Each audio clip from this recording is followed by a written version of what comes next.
حسین عرف امریکہ۔ والد کا نام احسان علی، سکنہ پڑا چنار hall, sector A2 PDA Kohat ہے۔ میں نے FSC کے بعد حساس ادارے کے میجر رینک کا جعلی کارڈ بنا کر مختلف لوگوں سے نوکری کی جان سے میں آ کے ان سے رقم بٹورتا تھا۔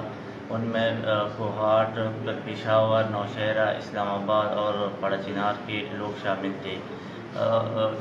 کوہاٹ کے کچھ رینٹ کار دفتروں سے میں گاڑیاں لیتا تھا، ان کو اپنا کارڈ دکھا کر اعتماد میں لے کے اور وہ گاڑیاں آگے بیچتا تھا اور ان سے بھی پیسے لیتا تھا۔